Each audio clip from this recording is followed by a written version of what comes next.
అద్భుత సువార్త, అద్భుత సువార్త, అద్భుత సువార్త, అద్భుత సువార్త. ప్రభునందు ప్రియమైన అద్భుత సువార్త టీవీ ప్రేక్షకులకు లోకరక్షకుడైన యేసుక్రీస్తు ప్రభు వారి శుభగణమైన నామములు మీకు అందరికీ శుభావందనాలు తెలియజేస్తున్నాను. ప్రియ స్నేహితులారా, దేవుని యొక్క వాక్య భాగంలో నుంచి యెషయా గ్రంథం 1వ అధ్యాయం 16వ వచనాన్ని చదువుకుందాం.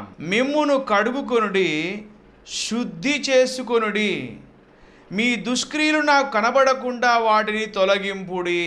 క్రీస్తునందు ప్రియ స్నేహితులారా, ఈ మంచి సమయంలో శుద్ధి అనేటువంటి అంశం మీద కొద్ది నిమిషాలు దేవుని యొక్క వాక్యాన్ని ధ్యానం చేసుకుందాం.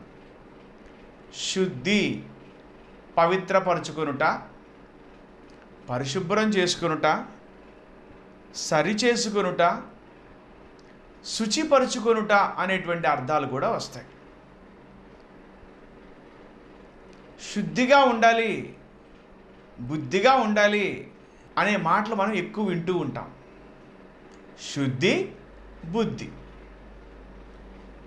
ఈ శుద్ధి బుద్ధి సరిగా ఎవరికైతే ఉంటుందో వాళ్ళకి సిద్ధి ప్రాప్తిస్తుంది, అనగా మోక్ష రాజ్యము లేదా పరలోక రాజ్యము ప్రాప్తిస్తుంది. దేవుని యొక్క వాక్యం చాలా స్పష్టంగా తెలియజేస్తున్నటువంటి మాట. మిమ్మును కడుగుకొనుడి, శుద్ధి చేసుకోండి. శంకు ప్రక్షాళన అని బాడీ మొత్తం కూడా వాష్ అవుట్ అవటానికి సాల్ట్ వాటర్ ఇస్తారు. ఇంకా అనేక రకాలైనటువంటి ప్రత్యామ్నాయాలు కూడా మనం చూస్తాం. బరువు తగ్గించుకోవడానికి, బరువు పెరగటానికి, ఇంకా అనేక రకాలైనటువంటి పరిస్థితులు మనం గమనిస్తూ ఉంటాం. ఇది కేవలం శరీరం యొక్క ప్రాముఖ్యతను గుర్తించిన ప్రతి ఒక్కళ్ళు కూడా ఆ శరీర యొక్క దృఢత్వం బాగా ఉండాలని, లేదంటే ఎముకలు గట్టిపడాలని, లేకపోతే ఎక్కువ అందంగా కనపడాలని, గ్లో పెంచుకోవటానికి రకరకాల ప్రయాసాలు మనం చూస్తూ ఉంటాం. ఫిజిక్ బాగుండాలి, ఫెయిర్గా కనపడాలి, వైటిష్గా మనం ఉండాలి, కలరింగ్ ఎక్కువ ఉండాలి, పబ్లిసిటీ బాగా రావాలి. ఈ గ్లో కోసం రకరకాల ప్రయత్నాలు మనం చేస్తూ ఉంటాం. అనేక రకాలైనటువంటి సుగంధ పరిమళాలు వాడతాం, సుగంధ ద్రవ్యాలు వాడతాం, మంచి మంచి కాస్ట్లీ ఫుడ్ తీసుకుంటాం, ప్రోటీనల్స్, క్యాలరీస్, మినరల్స్, ఇంకా చాలా చాలా. కారణం శారీరకంగా బలంగా ఉండాలని. అయితే దేవుడు ఏం కోరుకుంటాడంటే నీవు అన్ని విషయంలో వర్ధిల్లాలి అని కోరుకుంటాడు. ఫిజికల్ అపీరెన్స్ కోసం మనం ఎంతో ప్రయాసపడుతున్నాం. అయితే స్పిరిచువల్గా మనం డెత్ పొజిషన్లో ఉన్నాం, కోమా పొజిషన్లో ఉన్నాం. ఐసీయూ ట్రీట్మెంట్ చాలామంది జరుగుతూ ఉంటుంది. నీవు బ్రతికి ఉన్నావన్న పేరు మాత్రమే కానీ నీవు మృతుడవే అనేటువంటి మాట మనం చూస్తాం. అంటే ఫిజికల్గా నువ్వు ఫిట్ అయి ఉండొచ్చు, స్పిరిచువల్గా నువ్వు డెత్ అయి ఉన్నావు. అందుకనే దేవాదేవుడు తెలియజేసినటువంటి మాట యెషయా గ్రంథం 1వ అధ్యాయం 5-6 వచనాలు. నిత్యము తిరుగుబాటు చేయుచు మీరు ఎలా ఇంకను కొట్టబడుదురు. ప్రతివాడు నడినెత్తిన వ్యాధి కలిగి ఉన్నాడు, ప్రతి వాని గుండె బలహీనమయ్యను, అరికాలు మొదలుకొని తల వరకు స్వస్థత కొంచెమైనా లేదు. ఎక్కడ చూచినను గాయములు, దెబ్బలు, పచ్చి పుండ్లు, అవి పిండబడలేదు, కట్టబడలేదు, తైలముతో మెత్తన చేయబడలేదు. మీ దేశము పాడైపోయిన, మీ పట్టణములు అగ్ని చేత కాలిపోయిన, మీ ఎదుటనే అన్యులు మీ భూమిని తినివేయుచున్నారు. ఎంత నష్టం ఉందో చూడండి. అరికాలు మొదలుకొని నడినెత్తి వరకు, అప్ టు బాటమ్ గాయాలు, పచ్చి పుండ్లు. అవి మెత్తన చేయబడలేదు, అవి పిండబడలేదు, అవి కట్టబడలేదు. ఒక రకమైన దుర్వాసన వస్తూ ఉందరా బాబు. అందుకనే దేవుడు అంటున్నాడు, మిమ్మల్ని మీరు కడుగుకోనండి, మిమ్మల్ని మీరు శుద్ధి చేసుకోండి. మీ దృష్టిని నాకు కనబడకుండా వాటిని మీరు తొలగించండి. శుద్ధి చాలా అవసరం. బాహ్య సంబంధమైన శుద్ధిని మనం ఎంత కాంక్షిస్తున్నామో, స్పిరిచువల్ డెవలప్మెంట్ కోసం, ఆత్మీయ అభివృద్ధి కోసం మనం కూడా స్ట్రెంథన్ అవ్వాలి, ఆత్మీయాభివృద్ధి పొందాలి, దినదినాభివృద్ధి పొందాలి. అయితే ఏ ఏ విషయాల్లో మనం శుద్ధి కలిగి ఉండాలి? శుద్ధి అవసరం అని విన్నాం. ఏ ఏ విషయాల్లో శుద్ధి కలిగి ఉండాలి? దేవుని యొక్క వాక్య భాగం చూస్తున్నాము. హృదయ శుద్ధి కలిగి ఉండాలి. ఎందుకని? మత్తయి సువార్త 5వ అధ్యాయము 8వ వచనంలో ఈ విధంగా రాయబడింది, హృదయ శుద్ధి గలవారు ధన్యులు, వారు దేవుని చూచెదరు. హృదయ శుద్ధి కలిగి ఉన్నవారు దేవుని చూస్తారు, ఆయన మాట వింటారు. అంతేగాక దైవికమైనటువంటి ఆశీర్వాదములతో వారు ముందుకు కొనసాగలుగుతారు. కనుక దేవుని బిడ్డలైనటువంటి మనం ఆ యొక్క హృదయ శుద్ధిని మనం కలిగి ఉండాలని గుర్తు చేస్తూ ఉన్నాడు. మొదటి తెస్సలోనికీ పత్రిక 4వ అధ్యాయము 3వ వచనం, మీరు పరిశుద్ధులగుటయే అనగా మీరు జారత్వమునకు దూరముగా ఉండుటయే దేవుని చిత్తము. మీలో ప్రతివాడును దేవుని ఎరగని అన్ని జనులవలే కామాభిలాష యందు కాక పరిశుద్ధత యందును ఘనత యందును తన తన ఘటమును ఎట్లు కాపాడుకొనవలెనో అది ఎరిగినటియే దేవుని చిత్తము. ఈ విషయమందు ఎవడును అతిక్రమించి తన సహోదరునికి మోసము చేయకుండవలెను. ఎందుకనగా మేము పూర్వం మీతో చెప్పి సాక్ష్యమిచ్చిన ప్రకారము ప్రభు వీటన్నిటి విషయమే ప్రతిదండన చేయువాడు. పరిశుద్ధులగుటకే దేవుడు మనల్ని పిలిచెను కానీ అపిత్రుడుగా ఉండకు పిలవలేదు. నువ్వు పరిశుద్ధుడుగా జీవించాలి. హృదయ శుద్ధి గలవారు ధన్యులు, వారు దేవుణ్ణి చూస్తారు. కనుక ప్రభా, నన్ను దిద్దుము చిన్న ప్రాయము సన్నుతుండగు నాయనా నిన్ను అని భక్తుడు ఏ విధంగా పాడాడో, నన్ను దిద్దు ప్రభా, నన్ను పరిశుద్ధపరచు ప్రభా అని దేవుని సన్నిధిలో మనం ఆక్రోశించి ప్రార్థించాలి. అంటే మొట్టమొదటి చూస్తున్న హృదయ శుద్ధి అవసరము. అందుకనే దేవుని యొక్క వాక్యంలో ఈ విధంగా రాయబడి ఉంటుంది. యేసకేలు గ్రంథం 36వ అధ్యాయము 26వ వచనంలో ఈ విధంగా రాయబడిన మాట గమనిద్దాం. నూతన హృదయం మీకు ఇచ్చేదను, నూతన స్వభావం మీకు కలుగజేసేదను, రాతి గుండె మీరు నుండి తీసివేసి మాంసపు గుండె మీకు ఇచ్చేదను, నా ఆత్మను మీ యందు ఉంచి నా కట్టడను అనుసరించి వాని గాను నా విధులు గైకొని వారిని గాను మిమ్మును చేసేదను. నూతన హృదయం మీకు ఇస్తాను. 25వ వచనం గమనించండి. యేసకేలు 36:25, మీ అపవిత్రత యావత్తు పోవునట్లు నేను మీ మీద శుద్ధ జలము జల్లుదును. మీ మీద శుద్ధ జలము జల్లాలనుకుంటున్నాను. ఎందుకంటే మనం శుద్ధులుగా ఉండాలని ప్రభు కోరుతున్నాడు. మొదటి పేతురు పత్రికలో ఒక చక్కని మాట ఈ విధంగా రాయబడింది. వచనాన్ని గుర్తు చేసుకుందాం. పేతురు రాసిన మొదటి అధ్యాయం, పేతురు రాసిన మొదటి పత్రిక 1వ అధ్యాయము 14-16 వచనాలు. నేను పరిశుద్ధుడై ఉన్నాను గనుక మీరును పరిశుద్ధులై ఉండుడని వ్రాయబడి ఉన్నది. కాగా మీరు విధేయులకు పిల్లలై మీ పూర్వపు అజ్ఞాన దశలో మీకుండిన ఆశను అనుసరించి ప్రవర్తించక మిమ్మును పిలిచిన వాడు పరిశుద్ధుడై ఉన్న ప్రకారము మీరును సమస్త ప్రవర్తన యందు పరిశుద్ధులై ఉండుడి. నేను పరిశుద్ధుడై ఉన్న ప్రకారము మీరును పరిశుద్ధులై ఉండండి అని వ్రాయబడింది. ఎక్కడ రాయబడింది?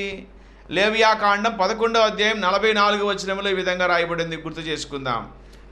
నేను మీ దేవుడైన యెహోవాను, నేను పరిశుద్ధుడును గనుక మీరు పరిశుద్ధులై ఉండునట్లు మిమ్మును మీరు పరిశుద్ధపరచుకొనవలెను. 45, నేను మీకు దేవుడనై ఉండుటకు ఐగుప్తు దేశంలో నుండి మిమ్మల్ని రప్పించిన యెహోవాను, నేను పరిశుద్ధుడును గనుక మీరును పరిశుద్ధులు కావలెను. అది దేవునికి ఇష్టం అండి.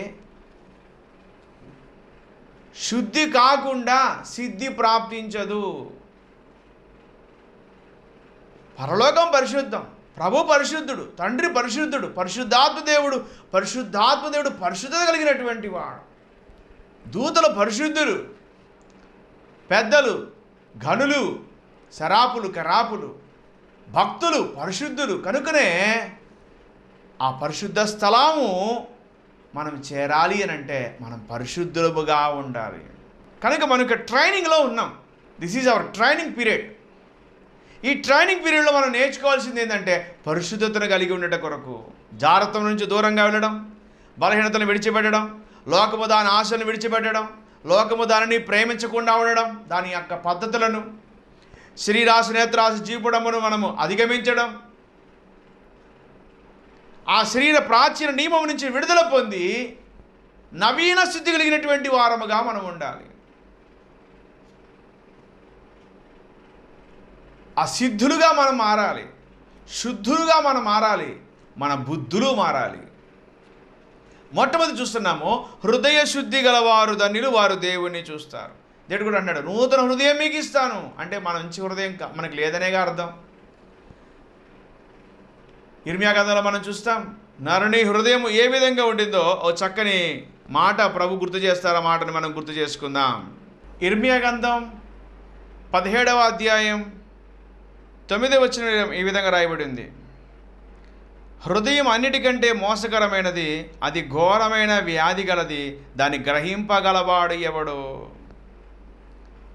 హృదయం మోసకరమైనది, అది ఘోరమైన వ్యాధి గలది, దాన్ని గ్రహించగలిగిన వాడు ఎవడు. క్రీస్తునందు ప్రియ స్నేహితులారా, ప్రభు ముందే గుర్తు చేసినారు, అరికాలు మొదలుకొని నడినెత్తి వరకు స్వస్థత కొంచెమైనా లేదు. అన్ని డాగులు, మచ్చలు, గాయాలు, పుండ్లు, అవి కట్టబడలేదు, అవి తైలముతో మెత్తన చేయబడలేదు. దానిలో బాగా గుర్తుపెట్టుకోవాల్సినటువంటిది నరుని హృదయము. ఆయన అంటున్నాడు, హృదయ శుద్ధి చాలా అవసరం. శుద్ధిలో మొట్టమొదటి మాట హృదయ శుద్ధి మనం కలిగి ఉండాలి. అపవిత్రతకు మనం దూరంగా ఉండాలి. యోసేపుకు తప్పు చేయడానికి అవకాశం వచ్చినప్పటికీ తను తప్పు చేయకుండా, పాపములో పడిపోకుండా ఆ పొతీఫరు భార్య చెర నుండి తప్పించుకున్నట్లుగా మనం చూస్తున్నాం. సంసోను బలవంతుడే బలహీనుడిగా మారి స్త్రీలోలుడయ్యి దలీలా పంచలో చేరి తన యొక్క బలం ఎక్కడుందో తనకు తెలియజేసి బలహీనుడైపోయినట్టుగా చూడగలుగుతున్నాం. ఈనాడు మీరు బలవంతులు అని వాక్యం సెలవిస్తుంది. యవనస్తులారా మీరు బలవంతులు, 1 యోహాను 2:15లో చూస్తాం. మీరు దుష్టుడు జయించి ఉన్నారు. అది ఒకప్పుడు సంగతి. ఇప్పుడు చూస్తే అంత ఉల్టా పల్టా అయిపోయింది. శుద్ధి ఏమాత్రమూ లేదు.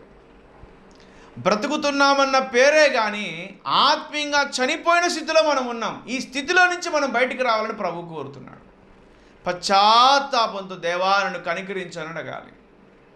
మొట్టమొదటిది ఏ విషయంలో శుద్ధి కలిగి ఉండాలి అంటే హృదయ శుద్ధి కలిగి ఉండాలి. రెండవది చూస్తూ ఉన్నాం, మన మనస్సాక్షి శుద్ధి చేసుకోవాలి. హెబ్రీ పత్రిక 9వ అధ్యాయము 14వ వచనంలో ఈ విధంగా రాయబడింది, గుర్తు చేసుకుందాం. నిత్యుడగు ఆత్మ ద్వారా తన్ను తాను దేవునికి నిర్దోషినిగా అర్పించుకున్న క్రీస్తు యొక్క రక్తము నిర్జీవ క్రియలను విడిచి జీవగల దేవుని సేవించుటకు మీ మనస్సాక్షిని ఎంతో ఎక్కువగా శుద్ధి చేయును. మీ మనస్సాక్షి మీ మీద దోషారోపణ చేస్తుందా? వెంటనే సరి అవ్వాలి, సెట్రాట్ అవ్వాలి, సరి చేసుకోవడానికి మనం ప్రయత్నం చేయాలి. మీ మనస్సాక్షిని ప్రభు రక్తం శుద్ధి చేస్తుండగా నువ్వు దాన్ని యాక్సెప్ట్ చేయాలి. ప్రభా నన్ను పరిశుద్ధపరచండి, ఘోర పాపినినైనా, బలహీనుడినైనా, అపిత్రుడిని ప్రభా, నేను అపిత్రుడును, అపిత్రమైన ప్రజల మధ్య నేను జీవిస్తున్నాను, నేను నశించి తిని అంటాడు యెషయా. యెషయా గ్రంథం 6వ అధ్యాయం 5 నుంచి 8 వచ్చా మనం చూస్తే, వెంటనే శరాబులలో ఒకడు పరిగెత్తుకొని వచ్చి నిప్పు యెషయా పెదవులకు తగిలించి నీ దోషము తొలగిపోయిను అని చెప్తాడు. మాటలు మారిపోతాయి, పరిస్థితులు మారిపోతాయి. ఈరోజు మనం అటువంటి అనుభవం కలిగి ఉండాలి. మనస్సాక్షి శుద్ధి అవ్వాలని దేవుని యొక్క వాక్య భాగం మనకి గుర్తు చేస్తుంటుంది.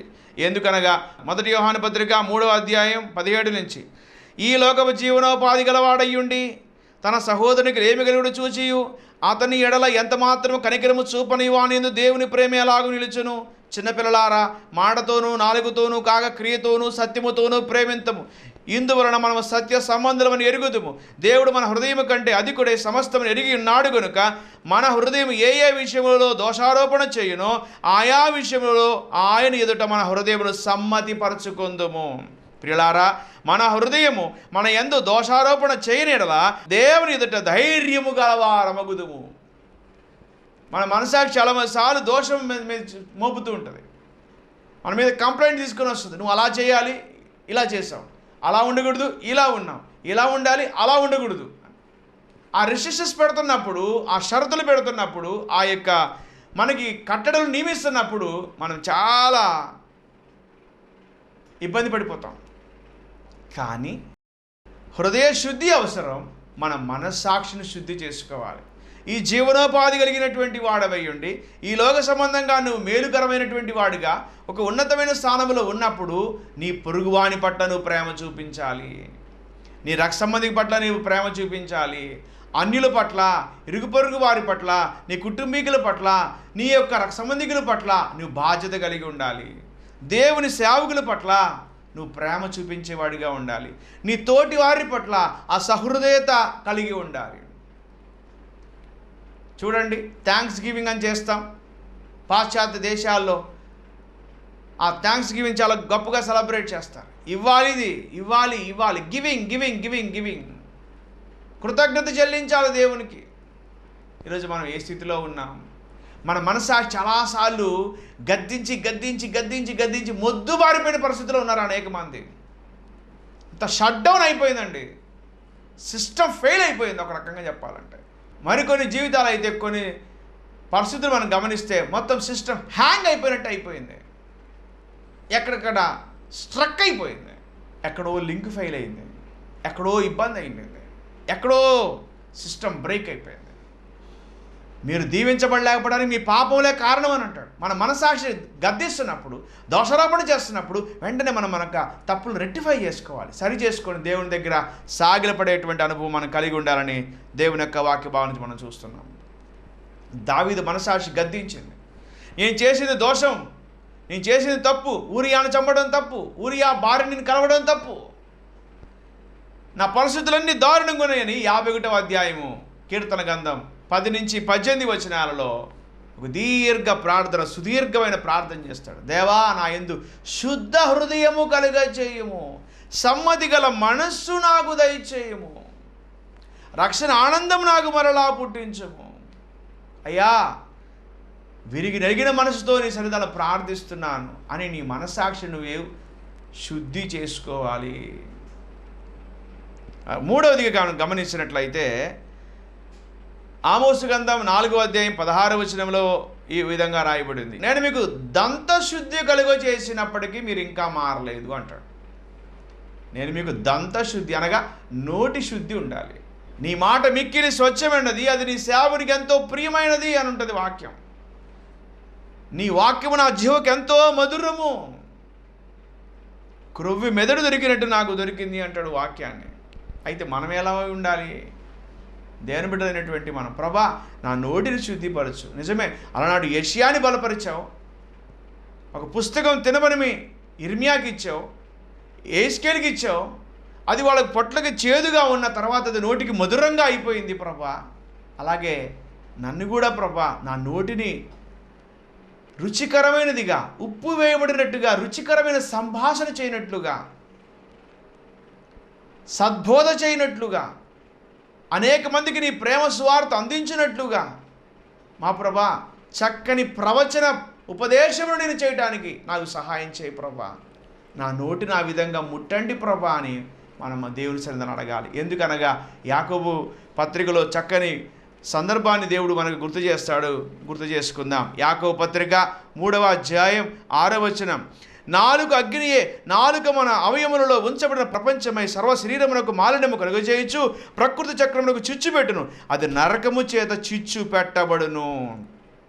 8వ వచనం, ఏ నడు నాలుకను సాధు చేయ నేరడు, అది మరణకరమైన విషముతో నిండినది, అది నిరర్గళమైన దుష్టత్వమే. దీనితో తండ్రి అయిన ప్రభువును స్తుతింతుము, దీనితోనే దేవుని పోలికగా పుట్టిన మనుషులను శపింతుము. ఒక్క నోట నుండి ఆశీర్వచనము శాపవచనము బయలువెళ్ళును. నా సహోదరులారా, ఇలాగుండకూడదు. నీటి బొగ్గల ఒక జల నుండి ఏ తీయని నీరు చేదు నీరు ఊరునా? నా సహోదరులారా, అంజూరపు చెట్టున ఒలీవ పండ్లైనను ద్రాక్ష తీగన అంజూర పండ్లైనను కాయునా, అటువలే ఉప్పు నీళ్ళలో నుండి తీయని నీళ్లను ఊరవు. డబల్ గేమ్ వద్దు. Inner out side. ఎలా ఉన్నాం? నా నోటి మాటలు నా హృదయ ధ్యానము నీ దృష్టికి అంగీకారమగునుగాక అని భక్తుడు ప్రార్థిస్తాడు. నా నోటి మాటలు నా హృదయ ధ్యానము. అందుకనే మాట్లాడుకు నిదానించువారుగా ఉండాలి. మన పెదవులు కాపెట్టుకోవాలి. మన పెదవుల ప్రభు రక్తం చేత, ఆ యొక్క ప్రభు యొక్క పరిశుద్ధాత్మ అగ్ని చేత మనము దహించబడాలి. ప్రభా, నా నోటికి శుద్ధి దయచేయి ప్రభా, నా మనసాక్షిని శుద్ధి చేయండి ప్రభా, నా హృదయాన్ని శుద్ధి చేయండి ప్రభా అని మనం దేవుని సన్నిధిలో ప్రార్థించవలసిన వారమై ఉంటున్నాం. ఏ విషయాలు శుద్ధి చేయాలో, శుద్ధి చేసుకోవాలో గుర్తు చేశాడు. 1 హృదయము, 2 మనసాక్షి, 3 చూస్తూ ఉంటున్నాము మన నోరు. వీటిని దేని ద్వారా శుద్ధి చేసుకోవాలి? దేవుని యొక్క వాక్య భాగంలో మనం చూస్తాం. కీర్తన గ్రంథం 119:9-11 ఈ విధంగా రాయబడి ఉంది. యవనస్తులు దేని చేత నడతను శుద్ధిపరుచుకొందురు, నీ వాక్యమును బట్టి దాన్ని జాగ్రత్తగా చూసుకున్నట్టు చేతనే కదా. నా పూర్ణ హృదయంతో నేను వెతికి ఉన్నాను, నన్ను నీ ఆజ్ఞలు విడిచి తిరగనియ్యకము. నీ ఎదురు నేను పాపము చేయకున్నట్లు నా హృదయంలో నీ వాక్యం ఉంచుకున్నాను. దేవునికి స్తోత్రం. వాక్యం ద్వారా శుద్ధి చేయబడతాం. వాక్యం లోపల ఉన్నప్పుడు వాడు పాపము చేయడు, బలహీనుడు కాడు. ఈ మధ్య వాక్యం కూడా ఓవర్ఫ్లో అయిపోతున్నట్టుగా ఉంది. వినుటకు వేగిరిపడుగా ఉన్నారు కానీ వాక్యం అనుసరించి నడిచేవారు లేరు. వాక్యం బోధించడం, వాక్యం ధ్యానించడం, వాక్యం చదవటం, వాక్యాన్ని పఠించటం ఇవన్నీ ముఖ్యమే. కానీ అంతకన్నా ప్రాముఖ్యమైంది ఈ నా మాటలు వినేవాడు చొప్పున చేయి ప్రతివాడు మస్ట్ ఫాలో. నువ్వు దాన్ని అనుసరించాలి. అప్పుడు నీవు నా మాటలు ఆలకించినడలా నీ క్షేమ నది వలె, నీ నీతి సముద్ర తరంగం వలె ఉంటుంది. నా యందు మీరును మీ యందు నా మాట నిలిచి ఉన్నడలా మీకు ఏది ఇష్టం అడుగుడి, అది మీకు అనుగ్రహించబడుతుంది. వాక్యం ద్వారా మనం శుద్ధి గావించబడాలి. రెండవది 1 యోహాను పత్రిక 1వ అధ్యాయం 7-9 చూసినట్లయితే, యేసు రక్తం ప్రతి పాపనుడు మన పవిత్రుడుగా చేయను. 9 చూస్తున్నాం. మన పాపను మనం ఒప్పుకునేలా ఆయన నమ్మదగిన వాడును నీతిమంతుడు కనుక సమస్త పాపం నుండి దోషం నుండి మన పవిత్రుడుగా చేస్తాడు. ప్రభువా, నీ పరిశుద్ధ రక్తం చేత నన్ను శుద్ధీకరింప చేయండి. పరిశుద్ధ యవన క్రీస్తు రక్తము చేత మనం పునీతులు కాగలుగుతాం, శుద్ధులు కాగలుగుతాం, పరిశుద్ధులు మనం కాగలుగుతాం. 3వదిగా చూస్తున్నాం. కీర్తన గ్రంథం 51వ అధ్యాయం 10-17 ఇందాక మనం జ్ఞాపకం చేసుకున్న రీతిగా దావీదు ఏ విధంగా పశ్చాత్తాపంతో ప్రార్థించినాడో, పశ్చాత్తాప హృదయ ఆత్మ ద్వారా మనం పవిత్రులం కాగలుగుతాం. రండి, మీ వివాదాలు తీర్చుకుందాం, సరి చేసుకుందాం. రండి, ఎక్కడ నీ సమస్య ఉండిందో, ఎక్కడ ఇబ్బంది పడినామో, ఎక్కడ వ్యతిరేకత సంభవించిందో మన బలహీనతలు ప్రభు సన్నిధానంలో ఒప్పుకొని విడిచిపెట్టాలి. సామెత 28:13 మనం చూస్తాం. అతిక్రమను దాచిపెట్టి వాడు వరదలను వాటిని ఒప్పుకొని విడిచిపెట్టి వాడు దేవుని కనికరం పొందుతాడు. అతిక్రమను దాచిపెట్టద్దు, కంపు కొడతాయి అవి. అటు ఒప్పుకొని విడిచిపెడదాం, దేవుని కనికరం పొందుతాం. హృదయ శుద్ధి ముఖ్యం. మనస్సాక్షి శుద్ధి కావాలి, నీ నోరు శుద్ధి కావాలి. కేవలం పండగ ఆచరించేటువంటి క్రైస్తవులుగా మనం ఉండకూడదు. ఆత్మ సంబంధంగా మనం పండగను ఆచరించేవారుగా ఉండాలి. ప్రతిదినము క్రిస్మస్ అనుభవాన్ని మనం కలిగి ఉండాలి. ప్రతిదినము ఆ ప్రభు యొక్క శక్తిని మనము గ్రహించేటువంటి వారుగా ఉండాలని దేవుని యొక్క వాక్యం భాగం ద్వారా మనము గుర్తు చేయబడుతూ ఉన్నాం. హృదయ శుద్ధి అవసరం, మనస్సాక్షి శుద్ధి అవసరం, నీ నోటి శుద్ధి అవసరం. నీ నాలుక నువ్వు సరి చేసుకోవాలి, నీ పెదాలు కాల్చబడాలి, నీ నోట నుండి కృతజ్ఞతావచనమే ఉచ్చరించబడాలి. బూతులు సరసూక్తులు రాకూడదు. దేవుని వాక్యం ద్వారా శుద్ధి గావించబడాలి.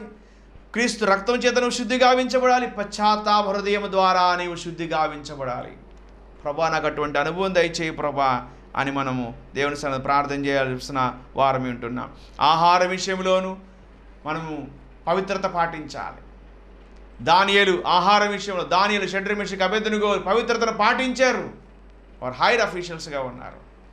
సహవాసంలో కూడా మనం పవిత్రతను కోరుకునేవారుగా ఉండాలి. అన్యులతో సహవాసం, అవిశ్వాసులతో సహవాసం, అది మన భక్తి జీవితానికి చివరికి మన ఉనికికి అది ప్రశ్నార్థకంగా అవుతుందని గుర్తు చేస్తూ ఉంటున్నాం. క్రీస్తునందు ప్రియ సహోదరుడా సహోదరి, వాక్యాన్ని వీక్షిస్తున్న వారలారా, శుద్ధి అవసరం. శుద్ధి ద్వారానే సిద్ధి ప్రాప్తించబడుతుంది. శుద్ధి ద్వారానే సిద్ధి ప్రాప్తించబడుతుంది. మన బుద్ధి మారాలి, శుద్ధి రావాలి, అప్పుడు దేవుడు ఆ సిద్ధిని అనుగ్రహిస్తాడు. ప్రభా నా పట్ల అనుకృప చూపించండి, నా పరిస్థితుల్లో మార్పు తీసుకురండి ప్రభా అని నేడే ఒక శుభ తీర్మానం చేసుకుని ప్రభుకు మనం అప్పగించుకుందాం. ప్రభు మనం ఇక్కడి మాటలు దీవించును గాక. ఆమేన్. ప్రార్థన. మహాపరిశుద్ధుడా, ప్రేమిన తండ్రిని, పరిశుద్ధ ఘనమైన నామానికి వందనాలు. శుద్ధి అనే అంశం ద్వారా మీరు మాట్లాడారు. హృదయ శుద్ధి ఉండాలని, మనస్సాక్షి శుద్ధి ఉండాలని, నోటి శుద్ధి ఉండాలని ప్రభా నీ వాక్యం ద్వారా, పరిశుద్ధ క్రీస్తు రక్తము ద్వారా, మా ప్రభా మొదటి పశ్చాత్తాపము ప్రార్థన ద్వారా ప్రతి ఒక్కరు శుద్ధి గావించబడి నీ కృపలో కొనసాగుటకు సహాయం చేయండి. వారిపైన ఏలుతున్న ప్రతి పాపదోషములు మీరు తొలగించండి. బలహీనతను, అనారోగ్య పరిస్థితులు, రుగ్మతల నుంచి వారికి విడుదల దయచేయండి. ప్రతి ఒక్కరిని మా ప్రభా మీరు ఏ విధంగా పరిశుద్ధులుగా ఉన్నారు, మేమందరం కూడా పరిశుద్ధత కలిగి ప్రభ జీవించడానికి, పరిశుద్ధి కలిగటమే దేవుని చిత్తమని తెలుసుకోవడానికి ప్రతి ఒక్కరికి మా ప్రభా మీరు ఆ వెసులుబాటు కల్పించమని ప్రార్థన చేస్తున్నాం. ఈ టీవీ ప్రోగ్రామ్ స్పాన్ చేసినటువంటి ప్రభా మతని సహోదరి పసుపురెడ్డి పద్మక కొరకు వందనాలు, సత్యమన్న కొరకు వందనాలు. ఇరు బిడ్డల కుటుంబాలను దీవించండి అయ్యా. నీ బిడ్డలు మీరు కనికరించండి, సమస్త వారికి సమకూడి జరిగించండి ప్రభా. మా తండ్రి బిడ్డల కుటుంబాల రక్షణ కార్యములు జరిగించండి, అన్నను కూడా రక్షించండి, అక్కడ బలపరచండి, మీ ఆత్మతో నింపి జయం ప్రసాదించమని కోరుతూ కార్యక్రమాన్ని వీక్షిస్తున్న ಎಲ್ಲరినీ మీరు దర్శించి దీవించి పరిశుద్ధులుగా నీ కృపలో కొనసాగింప చేయమని, నిత్య సత్య రాజ్య వారసత్వం దయచేయమని కోరుతూ యేసు నామమున వేడుకొని ప్రార్థిస్తున్నాము తండ్రి. ఆమేన్. తండ్రి కుమార శుద్ధాత్మ త్రియేక దేవుని జీవ సన్నిధానం అసలు యేసు నామములో సమస్తము సమకూడ జరిగించబడి పరిశుద్ధతో అడుగులు ముందుకు వేసే భాగ్యం ప్రభు మనందరికీ అనుగ్రహించి దీవించుగాక. ఆమేన్. Praise the Lord. అద్భుత సువార్త, అద్భుత సువార్త, అద్భుత సువార్త, అద్భుత సువార్త, అద్భుత సువార్త, అద్భుత సువార్త, అద్భుత సువార్త, అద్భుత సువార్త.